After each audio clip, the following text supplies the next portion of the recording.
Thank you everyone so much for tuning in. We've got a really exciting show for you today.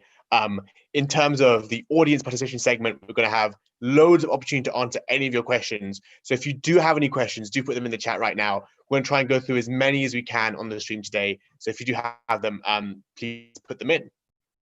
Yeah, so welcome to another episode of Steer with myself, Azhar and Amir.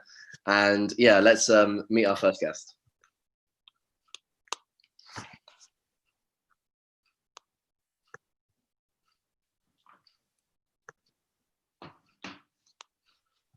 There's actually a funny story behind this one. Just connecting.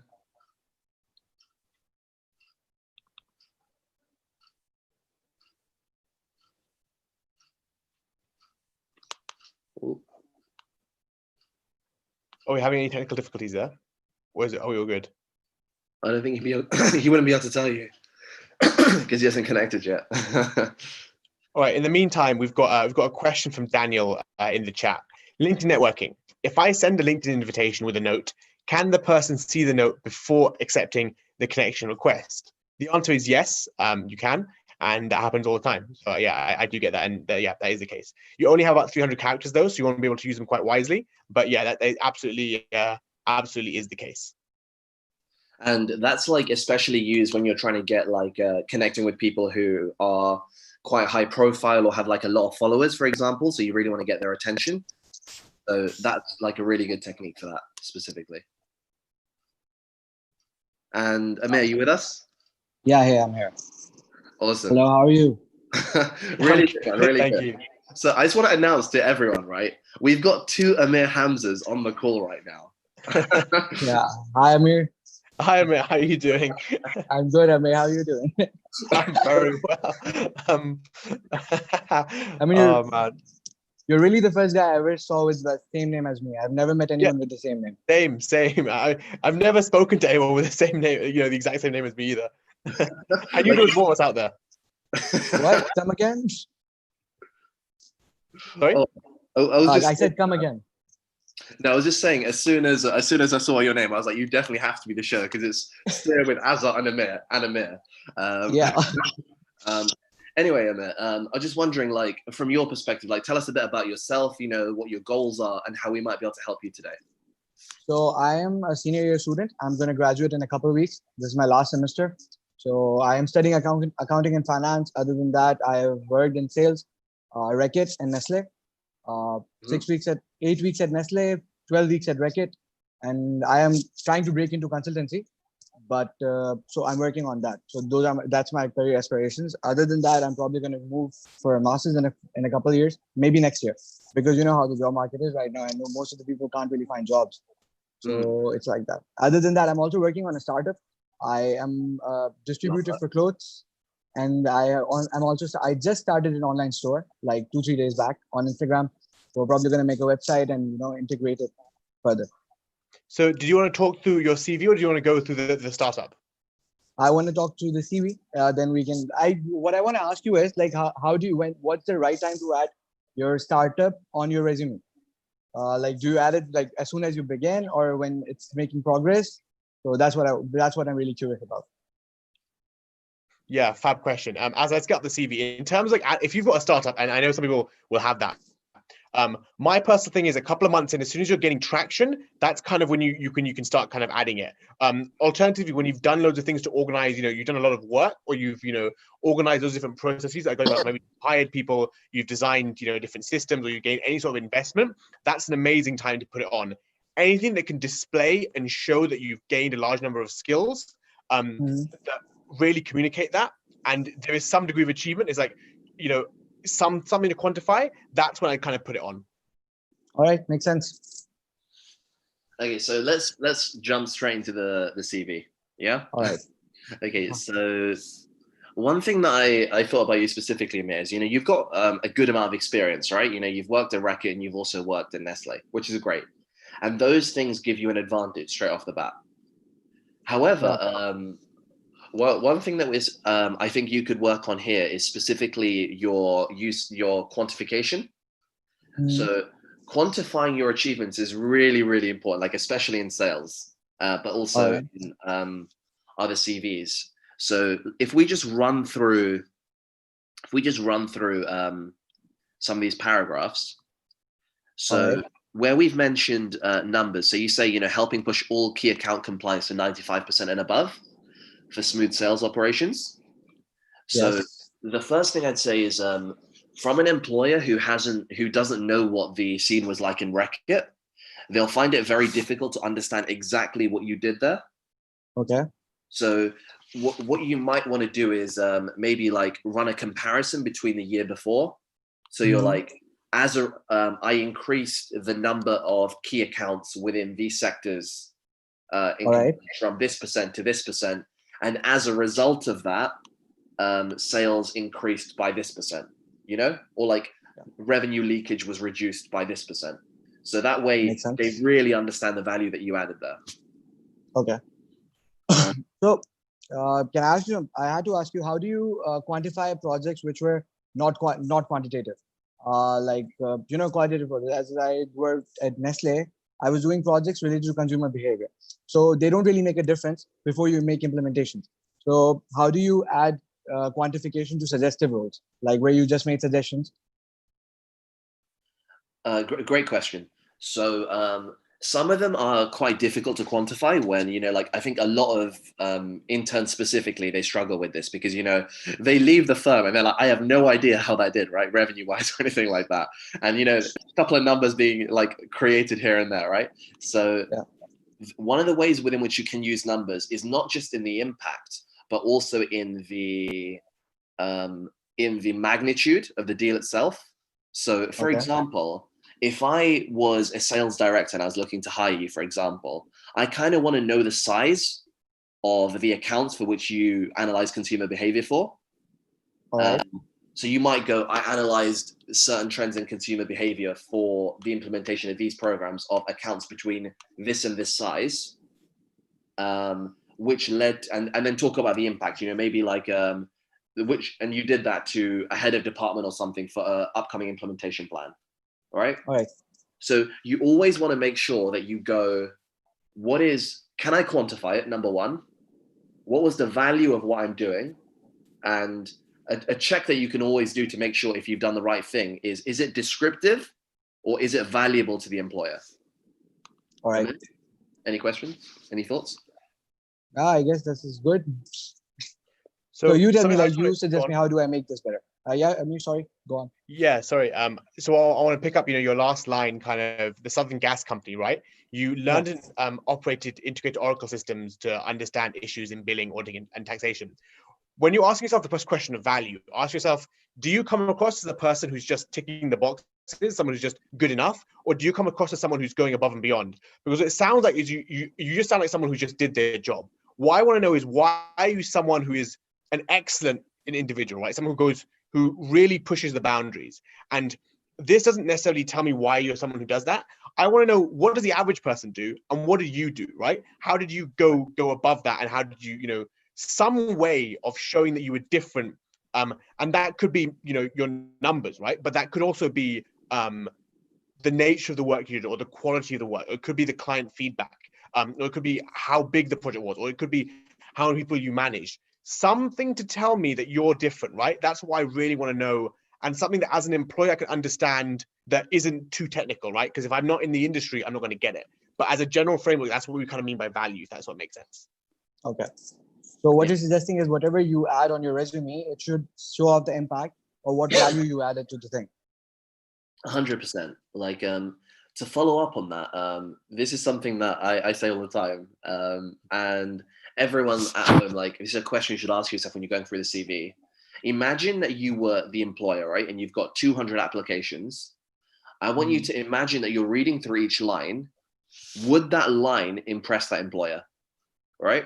Okay. So take yourself away from the descriptive nature of what you did, but would I read that line and go, that skill, that's what I want, right? So, for example, I think you do have some interesting stuff to talk about in regards to your, you can definitely mention some kind of efficiency saving here in terms of your audited bills, definitely. Like specifics, like what did you actually do to to lead to that, right? Okay, Yeah. but like if you actually add the quantitative aspect, let's say for instance, there's this credit billing thing in my Reckitt project where I optimize the credit plan. So if you add that exact details of how it benefited the company or how it made an impact, so it's going to make the resume really long. I mean, so how do you decide what goes in and what doesn't go in? I mean, of course, I know you decide that as per the employer. So if you're applying for like an FMCG, you add more stuff from FMCG. If you're applying for a finance job, you're going to add more stuff for the finance thing. But let's say all of these things, mostly it's sale. So what do you add and what do you not add? Great question. So that's around tailoring the resume, right? Yeah. So the first thing that you want to do is you want to imagine, what is this line trying to say, right? What do you want to convey? So so when I was applying to IBM, for example, I would talk about how in my first startup, that I had a very high conversion rate of, I don't know, like cold calling, for example, which demonstrates that, I'm very good at prospecting. For you here, what you're trying to show is like, so the second line, you're trying to show that, you're very organized, you get stuff done on time. So you can talk specifically about how I don't know, like maybe like two lines basically that comes up, what actions you took to ensure, that key accounts within this kind of deal range size were negotiated and signed on time. Because when I read that line, I don't know what you did, if that makes sense. Like specifically in ensuring what did you do, so I can go, okay, I want them here, Further to that, in terms of conducted extensive primary research to understand cannibalization, what were the implications of that? Like who was that for? And like, what was the benefit that could come out of that is another important question that would be really good to answer. So always thinking about the value that was added as a result of you doing it is a very strong idea. Like, and even if it's like an estimate, right? You can estimate how much based on your research the revenue you'd save because you weren't cannibalizing your own product anymore. How much money extra that they're able to sell, all that kind of stuff, right? That kind of demonstrates your intel anytime you went above and beyond. Do you have any kind of running out of time here? But do you have any like final kind of questions with regards to this? So man, I'm good. Like you give me suggestions and then we can say end it. I've asked what I had to ask. Okay, awesome, man. Pleasure to meet you. I knew there were more of us out there. So yeah, anytime send me messages. Happy to try and help out any way I can. All right, guys. Thank you. It was great seeing you guys. Stay safe. You too. Stay safe, mate. See you in a bit. See you in a bit. All right, guys. At this point, we're going to start answering some of your questions in the chat. So let's get through it. Hannah M comes back again and asks, "Hi. After I saw Azhar's post about dopamine fast, she tried to do the same thing, but got tempted back into social media. How do you manage to completely shut it off? Were you ever close to giving in?" Oh, that's a great question. That is a great question. Okay, so 100%, right? I think that in the same way when we consume media on a constant basis, right, and we wire our brains towards certain outcomes, it's really, really hard to let go of that and transition back to normal life. Because you're always itching, like, oh, how many WhatsApp messages have I got? What if this person has messaged me? And wanting to check up on that, and your mind creates these reasons. Now, I think when you do it, you need to give yourself a point of no return if you really want to do it. So, like maybe that means maybe that means like giving only allowing yourself certain mediums of communication, like email, for example. Or literally giving your phone to your like brother or sister or something, so you genuinely can't go on it, for example. Maybe it means one thing that I do with some of my friends is when we do these things, if we break the cycle, I have to transfer him like 50 pounds or something. So it's like a huge disincentive for me to break that, so I continue doing like these fasts, for example. So I obviously, if you don't have 50 pounds laying around like myself, and you don't want to participate in these at least silly, well, in my opinion, I don't participate in them. There are certain techniques you can use to signal to yourself that you're the kind of person who does this. So, one thing I read very recently is if you want to build a habit, for example, like, you want to stop using social media, or let's say, every single day you use your social media for like, less than half an hour, like something you aim to get towards. You put like a paperclip in like a little jar, or you put like maybe like a sweet inside a jar, and it gives a physical representation to the habit you're developing, and it signals to yourself on a subconscious level that you are this kind of person. So when you see that and you kind of see it physically building, it makes you seem as if, yeah, this is exactly the kind of person I am. So that's the kind of thing that could be, can potentially help you help you with that. But also I have to think to myself, why am I doing this? What's the purpose? And having the carrot and the stick as well. So like the carrot to kind of motivate you, and the stick to kind of like potential punishments. But that's kind of different techniques that hopefully you can use. Yeah, can completely agree with Amir there. Junior's asked fantastic question. Is LinkedIn Premium worthwhile? Ooh. I think it really depends. I think it really depends because there are multiple different packages on LinkedIn. So I think it depends on the kind of role you're doing. Like the sales navigator for LinkedIn is quite powerful. If you're really trying to connect with like certain individuals that are like key decision makers and you're selling your product. Generally speaking, though, I feel like a lot of people, in my personal opinion, move to premium before they've actually exhausted all of the benefits of just normal LinkedIn. That's my personal opinion. Yeah, I mean, I think a lot of the stuff that's really powerful you can do without, but obviously do the free trial because everyone does get it. I mean, in my opinion, you can search for a lot of people. Let's say your target client are people who want to get into consultancy. You can message people who are doing finance, and if those are your clients, then you can send loads of people messages. You can send quite a lot of requests, and because you can add a little note as well, you can have them gain some insight into your message before they accept. You can, post out a lot of content and still have access to that big network. So there are benefits you can get without getting premium, but obviously if you pay for things, they tend to come quicker. So there is definitely that. Fab, we've got an anonymous question coming in. In terms of, so someone's asked, what is more attractive for MBA programs, internal consulting or Big Four consulting? So in my personal view, if you're, coming out an MBA and you're going to go into something, I think it depends what your goal is, like why are you getting into consulting in the first place? If it's because you're genuinely interested in it, then I suppose anyone could do. For me, in terms of exit opportunities and in terms of the training, a consulting firm will always be significantly better than doing internal consulting somewhere. Primary reasons for that being, A, they work on a wide variety of projects, so you get involved in lots of different industries as opposed to one specific industry. Because your colleagues also work with lots of different people, the network that they have is a lot larger. So if you want to go and exit somewhere, it becomes significantly easier because they know a lot of people. So I would always try and go for a wider range personally. The other thing is it's hard, you don't have to specialize as early on. If you go to a target firm, you might have to specialize, but if you go to a Big Four firm or an MBB, you can remain relatively general for a while until you kind of find out what it is that you want to do. Yeah, great answer. Nothing to add. Cool, fab. I think we have time for one more question from the comments. We've got a couple of book recommendations, and Hannah has got, the sibling incentive is great. How do you decide how long you'll do the fast for? What was the logic there?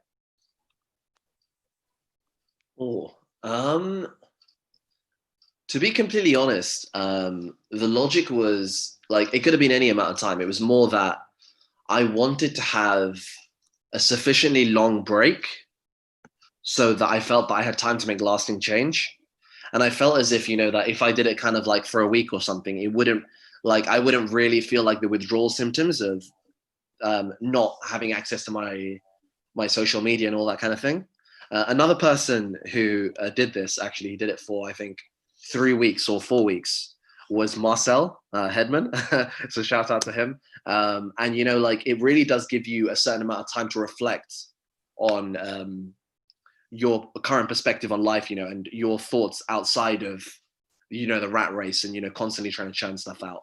The last thing I'd like to add is you can go in increments. So you could maybe, slowly do like a 2-day one. I mean, like a 5-day one and like a 10-day one. But if you're only doing it like one time and you're thinking of doing like a 5-day one, The issue is that you can start counting the days down, and then that's the very opposite of, actually doing the dopamine fast to get that perspective and realign that. Okay, awesome. Do we have the next individual waiting in the lobby? We do. I'm going to let Riddhi in now.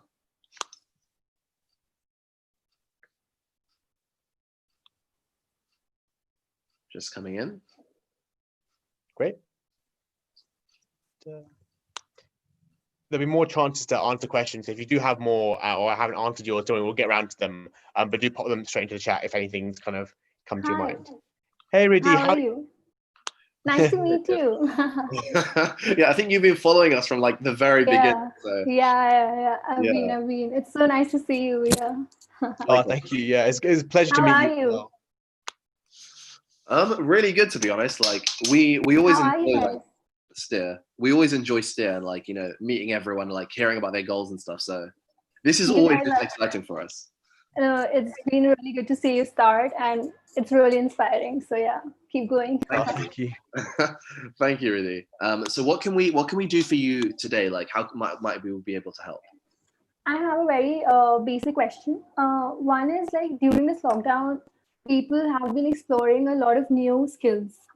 Is it better to explore new and try new skills? For example, I aspire to be an HR professional, but I also dived into digital marketing because I thought it was something I could try and maybe I could, start liking.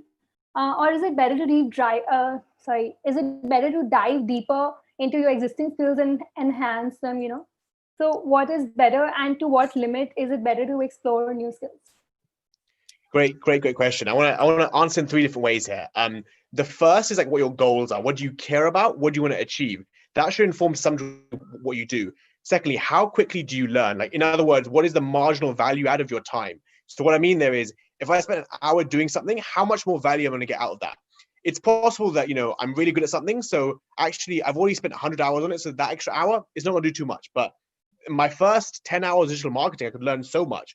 So the marginal value out of time there is really important as well. And the third thing is like, what are your natural tendencies? Like, are you as an individual, are you more risk averse? Do you tend not to do new things? If you are, go and do the new stuff. Like, chances are you haven't been doing enough of it already if that's the kind of individual you are. But those are my 3 kind of I'd kind of suggest there.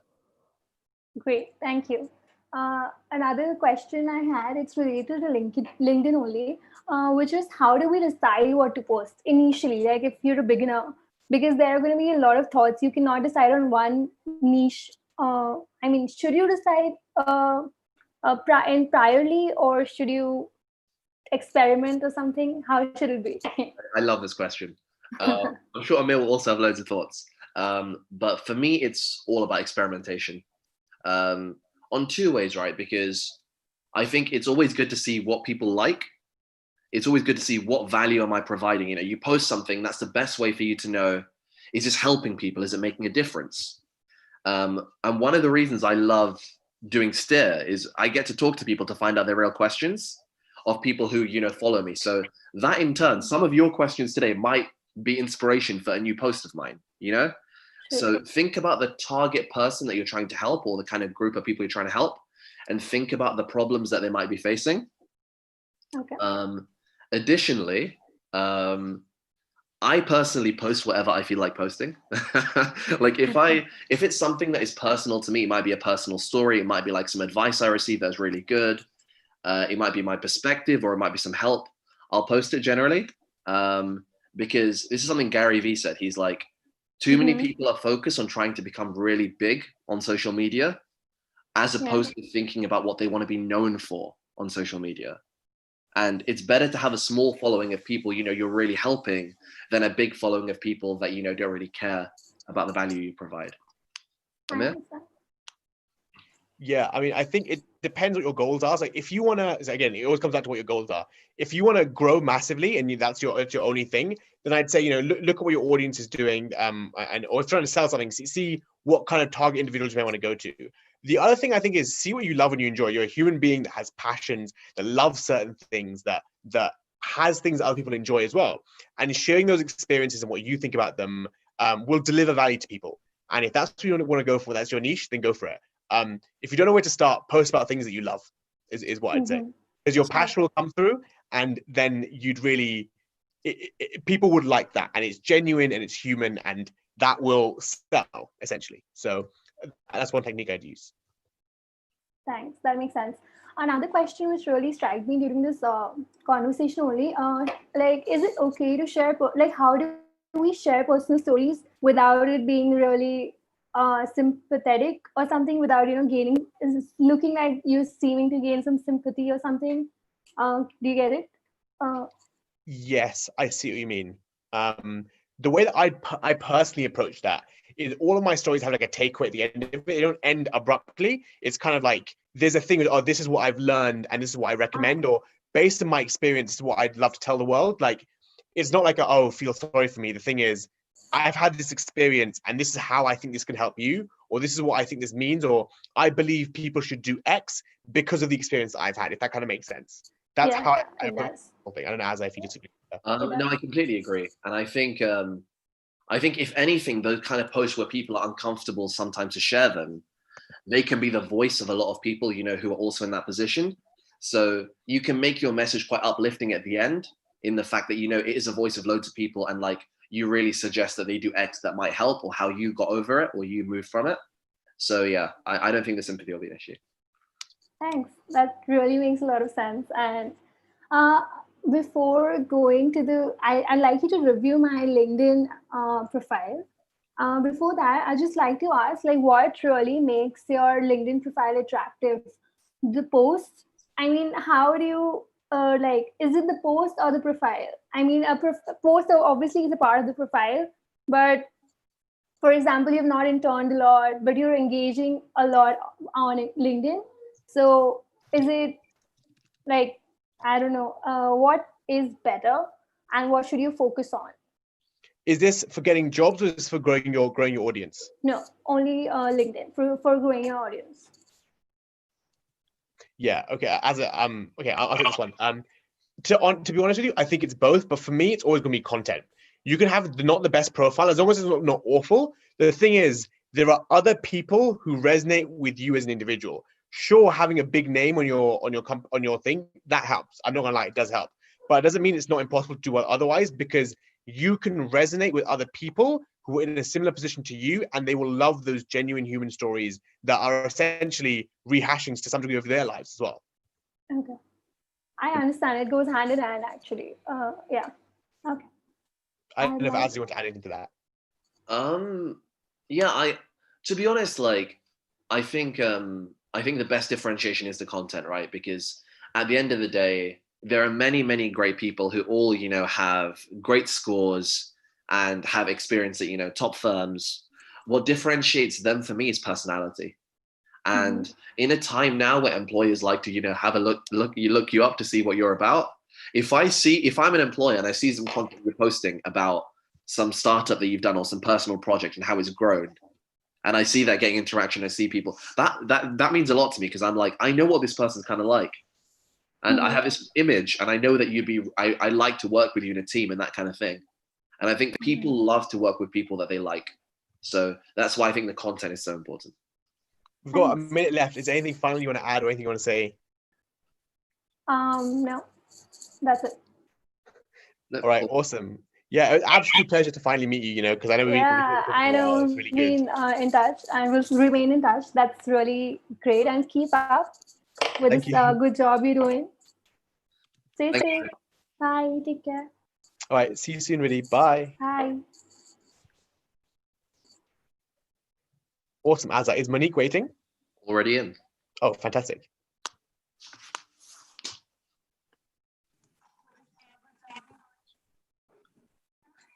Monique, can you hear us? Hi. Hey, how's it going? How are you? Good, thank you. Yourself? Good. I was watching your YouTube video, so I think I just need to turn it off because it might get some. Oh yeah, of course, yeah. Yes. So, tell us a bit about yourself. Like, what are your goals? Like, what are you doing now? I see a little startup thing. So. So I am currently a third-year chemical engineering student, at the University of Bath. And I have decided in the last like 6 months or so that I want to break into consulting. So I've obviously just finished my 3rd year. I am going on placement this year with AB InBev, or you might know them as Budweiser, as a business development rep. And I've also, created a startup, a sustainable fashion startup in the last 2 months or since I finished university, really. It's called Cream Rises, but it's still in the early stages. Actually, we've just secured some funding from Santander to like help the business grow. So that's really good. But yeah, looking to the future, obviously, I'm going to start my placement probably later this year, maybe closer to Christmas because of the whole coronavirus situation. And yeah, to grow the startup this summer, I've also applied to do 180 consulting at my university for the summer cycle. So solid for that one. And yeah, apart from that, just kind of prepare myself to apply for consulting internships and grad schemes, really. All right, awesome. I mean, I think the startup experience is going to be incredibly useful for you, and that's going to be massively help. So the plan is to apply for like the grad roles are coming around like this September, right? No, it would be next. I think it's next September. Oh, yeah. Sorry. Is the internship as part of the degree, the placement? Yeah. The placement's part of my degree, so it's like a sandwich. So fab. Okay. I've got 5 years in total, so I'm 3rd year at the moment. So yeah, I think I'd apply to internships this year and then grad schemes next year. Great. Do you have any specific questions about consulting or how to break in, or is it more let's go to the CV? I think it's a bit of both. I'm obviously an engineer, and I do find it a bit intimidating, especially looking at like applications to top tier consulting firms. So maybe just some advice on how to like set yourself apart when you're up against like MBA students and students who've done internships with like top consulting and finance firms. I'd be interested to like know. Yeah, absolutely. So first about your degree, an engineering background is really an asset, to be perfectly honest with you. I know people who've like studied things that are not completely non-technical, geography, things that have no necessarily any maths in it, psychology or languages, for example, and still done extremely well going to top tier consulting. It's definitely not going to hold you back. In terms of setting yourself apart, myself, I actually the first time I applied got rejected from McKinsey. And I didn't have any big internships, I didn't have any big names on my CV at all. So it's possible to get in without that. And part of for me was that entrepreneurial experience, which is exactly what you're going to have. So that is going to serve you so well. So please don't be disparaged by that. In fact, I think it's a big asset, right? Like they don't want to necessarily see people who have been like molded in certain ways they don't like, which may be unuseful, or training which might not help. So that's not going to hurt you in any capacity whatsoever. Okay, great. Thank you. Apart from that, is just my CV. I have a couple of questions, like more related to the CV as well. Let me just get that up. Okay, can you see my screen? Yeah. Awesome. So do you have specific questions, or we just jump straight into like just cover? Jump straight in. I wrote some down. I'm just going to find them. Hang on. Sure, that's all right. So first thing I just want to say is, so far on the show, this is probably the strongest CV that we've had. Oh, thank you. Nicely done. I think you've done a lot of things right. Like, I love that, you've kept your education element short, but, you've shown how you've performed compared to other people so that they will look at that and go, okay, she's a high performer. I think it's really good that from the offset, you mentioned that you did have the offer of employment. You've got very strong, academics. So, great start there. Additionally, I think some stuff that you have done really well is you've clearly got a lot of really good experience between the different internships that you do have. So the one thing that I would say you can use to take your CV to like the next level, like a game changer that really helps you against all the other applicants. I personally think you're really underselling the Cream Rises. Like, I think 100%. I think I saw this and I was like, oh my God, like this is like the golden ticket in my opinion, because it shows a level of initiative and leadership that a lot of people that have gone to university and maybe have secured top internships will not have done. So I think, that here, I would talk about, the funding that you've raised. I talk about how much you've raised, I would talk about specifically how you did that. I would talk about, I would use, like, I try and quantify, like, if you got any like sales already, or, like if you got anything in the pipeline, I would talk about how you develop that. And yeah, go on, Amir. Yeah, so absolutely. In terms of when I did my startup, I wrote about it. I talked about how I not just like you led to, like, weekly meetings, but I organized the hiring processes, for certain people, or you created the entire. It's kind of the way you're talking about it is like you just made a website, right, using these services, but it's like you spearheaded the commercial side, and led to X many sales over this period of time. Talk about the numbers with the seed funding, and how you led to that, and kind of I also include my projection. So in the last 3 months we sold X, projected to triple this by X date, that kind of thing. Like that can all be incredibly impressive. I just want to, because maybe I can bring up what my CV, because it was literally a very, very similar thing, and it'd be really useful to kind of just bring up the examples that I kind of use there. Okay. Yep, I'll stop sharing this. Oh no, you continue sharing. I'll just read it out loud. Okay. So word for word, I said, founder in business that delivers tuition to students taking exams for grammar school admission. Second bullet point, planned and conducted over 20 interviews to hire staff, as well as created training schemes, created financial models to use previous data to forecast future revenue, profit, and customer numbers. So if you're doing any kind of financial modeling, talk about that, because it's going to be great. I said, utilize Python to create algorithm that dynamically generates homework based on student weaknesses. First year turnover at 20 grand with estimated forecasts to be around 30 to 40 grand next year. So there are all the functions of your business that you talk about, make them sound as impressive as you can. If there's anything you can forecast, anything like that, really sell yourself hard, because this is a thing that is going to be when you were asking, how can you make myself different? That's it. This is your differentiator. Yeah. Okay. It's quite a new business, to be quite honest. I mean, we only secured the funding last week, and it's probably been set up for only 2 months. In fact, we haven't even launched yet. So in terms of sales, I can't list them yet. Do you think that maybe I did it on my CV too early?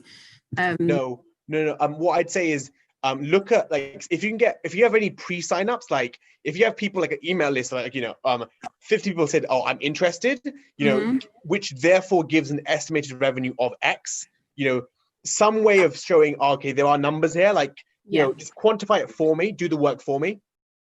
Yeah, okay. I've got sales forecasts and stuff that I could include.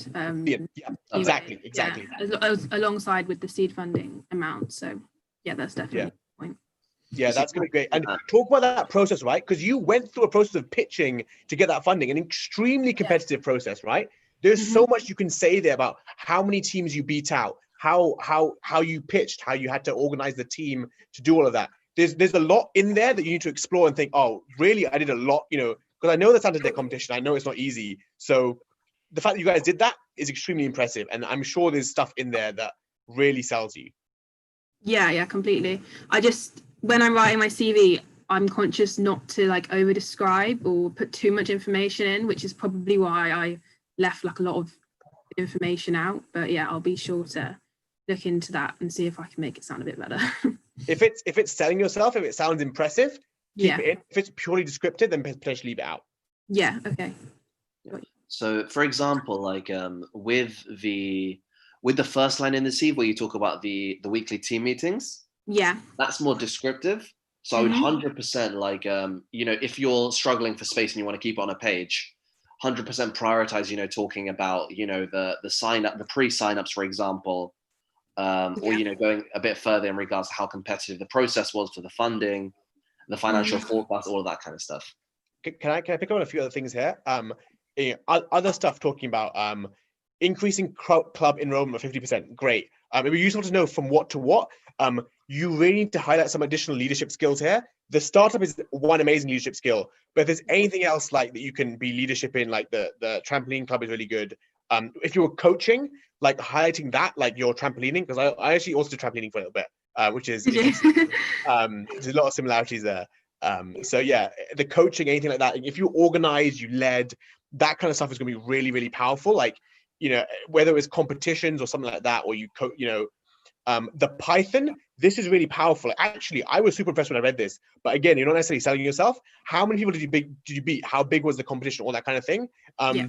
I read this and I'm like, oh, this is a person who's talented and does interesting things, like the Pokemon Top Trumps game. Like, that's a really kind of quite cool thing to do, but also like it's you have to be quite intelligent to do it as well, right? So I want to quantify that. How many people did you beat? Okay. Also, I would remove the footer. Okay. I actually added that because I listened to a podcast and they said like, oh, it's a good conversation starter for interviews. And I've obviously with my business and stuff, I've been researching loads about how to increase conversion rates and stuff in e-commerce, and machine learning is obviously like a massive thing. And I guess I've learned a bit about it, and I'm currently designing a model using machine learning to predict the fashion trends based off Instagram posts. So I thought that would be a conversation starter for me to talk about that in an interview.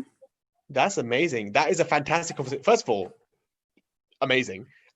Secondly, yeah, it's a great conversation starter. It's just conversations don't begin with the CV, they begin in person. So Yeah. if it's something you can bring up, then that would be phenomenal. Okay. It's just that no one's going to look at the last line in your CV and start a conversation based on that. Okay, got you. Additionally, like what you told me right there about the algorithm, I'm like, wow, I want to hear about. Why is this not on your CV? Yeah. Because I'm still doing it, and it's not like quantifiable. It's not like I've done it. Like I'm still doing it right now. Okay. The one thing I've learned in life: people who are non-technical are so impressed by the mere semblance of anything that seems technical. If you look at the word machine, because I do, my degree is math, so when I do the kind of stuff on machine learning, everyone's like, oh my god, how did you do it? Because they don't understand any of it. So it's the instant credibility by technical terms for non-technical people is one of the most powerful things you can name drop in there. So even if it's not done, it's not quantified, it's super powerful. Please put it in. Okay, well I would drop it under additional. Sorry? No, I was just saying a potential place to put it would be like under additional. Yeah. Yep. Yes, Is it part of your new startup? We basically got recommendations from potential vendors, because it's a marketplace, by the way, and vendors asked that we help them to predict future fashion trends so that they can like base their designs on that.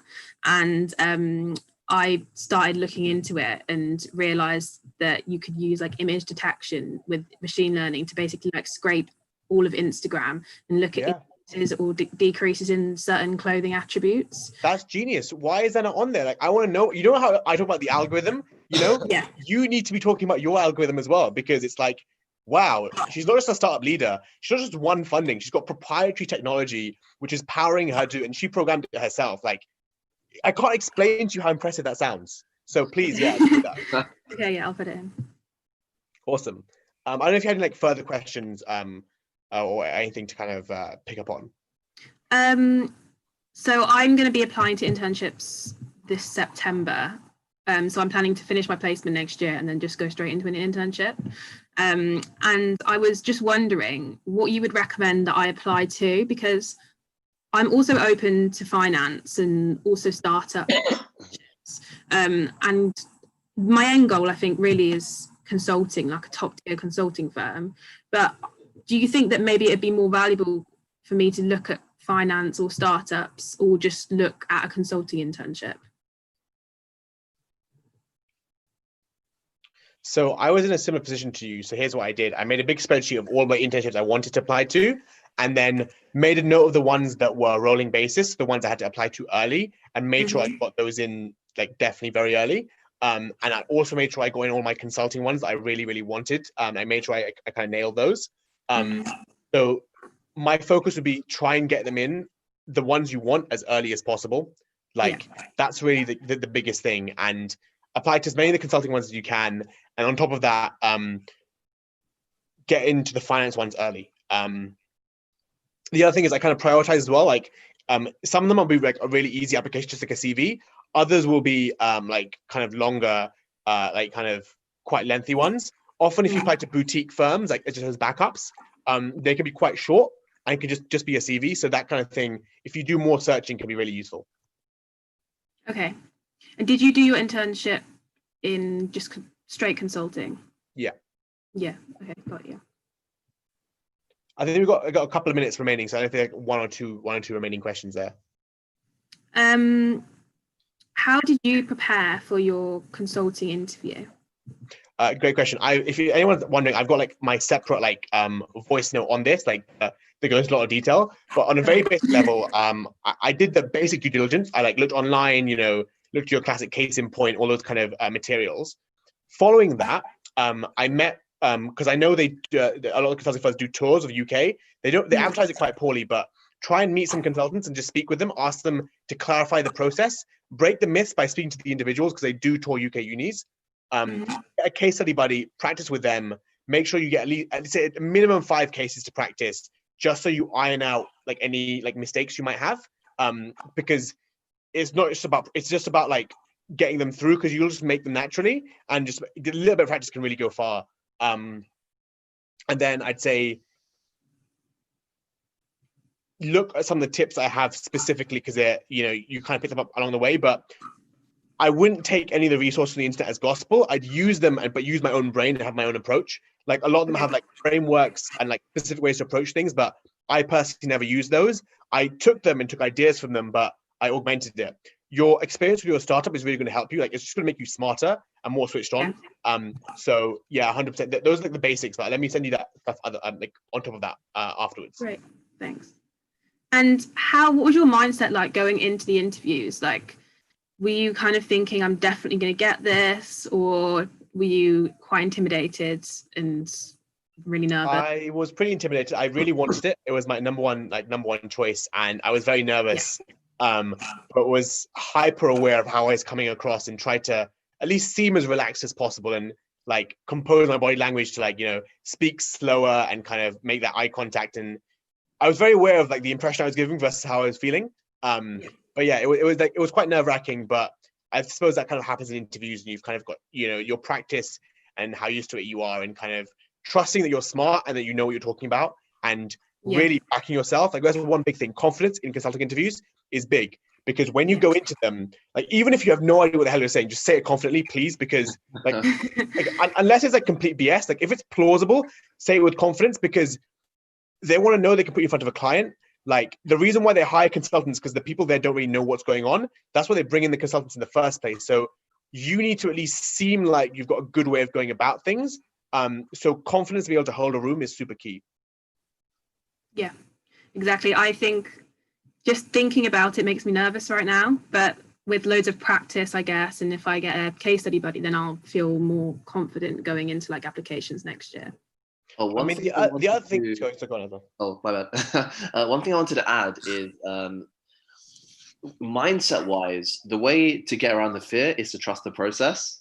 Yeah. So, I I can tell you straight off the bat, right? With the leadership experience you have with the startup, with the algorithm and everything, you have all of the ingredients to land a top consulting internship. Genuinely. Now, for you, it's all about applying to sufficiently many places so that the element of like luck or like, being unlucky is filtered out. And if you're applying to 30, 40 places, some of them you will get unlucky, you might not get past, but you can analyze which stage you're struggling with most, refocus on that stage, and you can be very confident that, one of those 30 or 5 or 10 of those 30 are going to come through. So that means that when you're in front of like a top consultancy, you aren't afraid to really be yourself and experiment. Remember, you've also got 2 shots here, right? Because you're doing your internships and you're also then doing the real thing. McKinsey conversion rates are really high. So if you get the summer, that's going to be really good for you.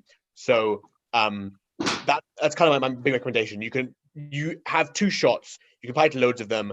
You've got the perfect base. So if you follow through with that and put in the work, there's a very high probability that you'll do well. Okay, great. Yeah, thank you. No worries. Awesome. We've probably got to leave it at that point. But thanks, Monique, Yeah. for coming in. For fab questions. And I know you're going to do really, really well. Like, Thank you like, so I can much, tell. guys. Yeah, thank Pleasure. you for talking to me. I really appreciate it. It's been No really worries at all. Awesome. Have a great day, Monique, and stay in You touch. too. Bye. Bye. So at this point, we're going to answer some of the questions we've got in the chat. So if you've got questions now, please put your questions in the chat, and we'll answer them. So let's go back up to, we had one earlier from Viraj, and he asked, what's the best way to spend the summer before uni for someone aiming to go into finance? For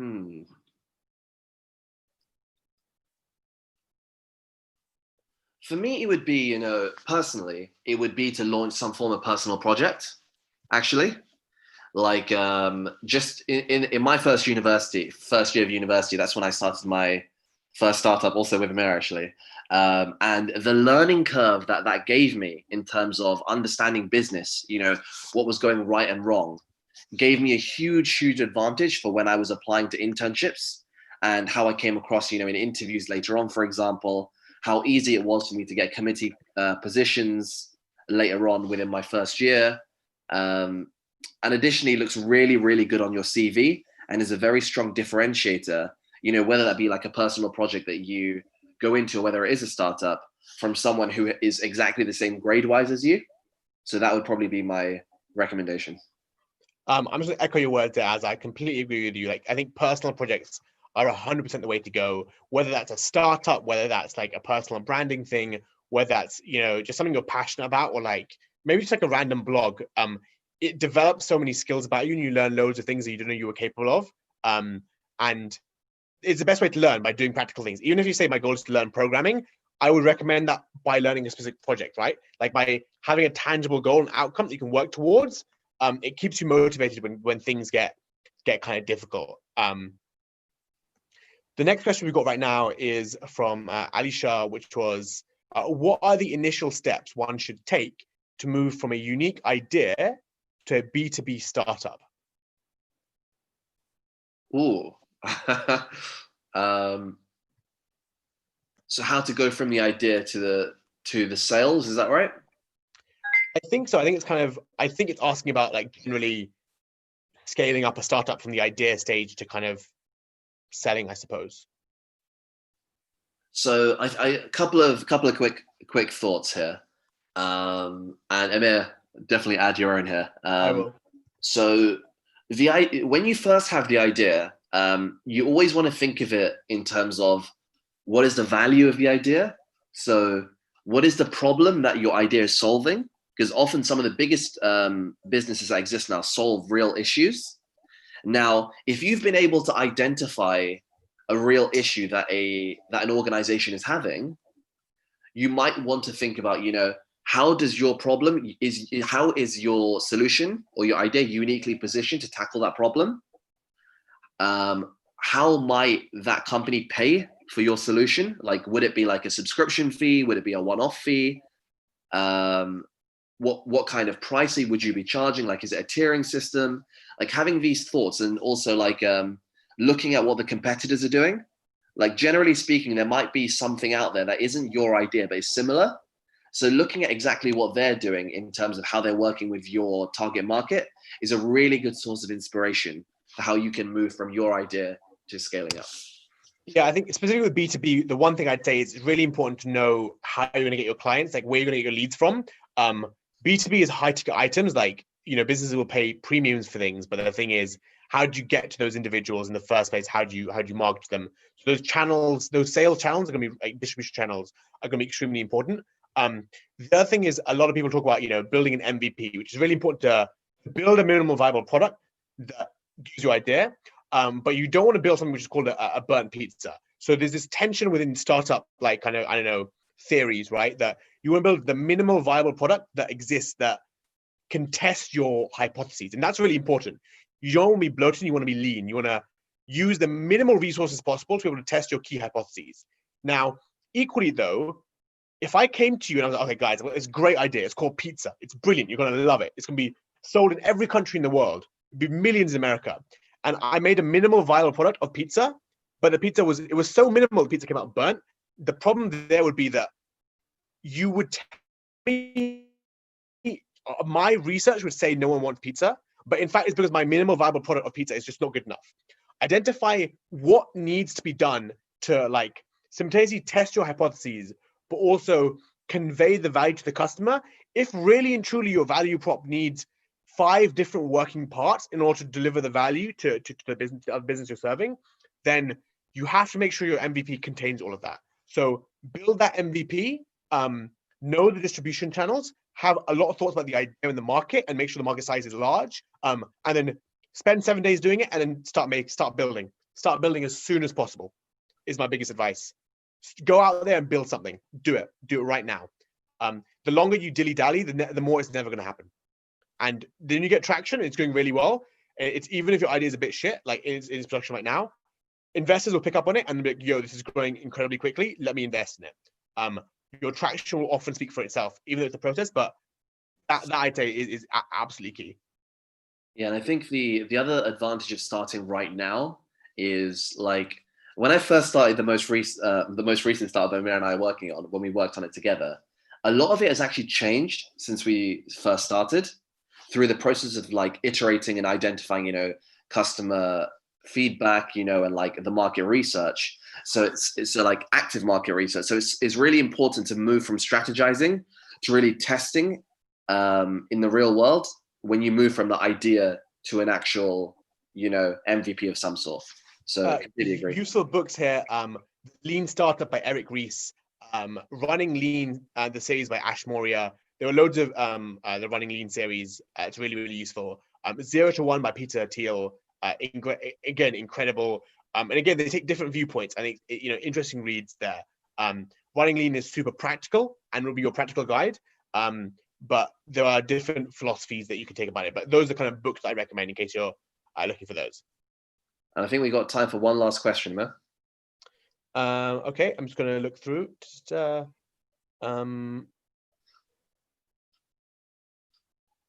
I think kind of basically, well, we've got 3 minutes left. We're kind of out of questions. So that's all good. Awesome stuff. Thank you guys so much for coming on this week's episode of Steer. Absolute pleasure to have all of you. If you want to be on the show, send us a DM on LinkedIn. Tell us what you want to talk about. And we'll be happy to talk about it. If it's something interesting or novel, that's really great. But also if it's your unique situation, would love to hear from all of you and speak to you guys soon.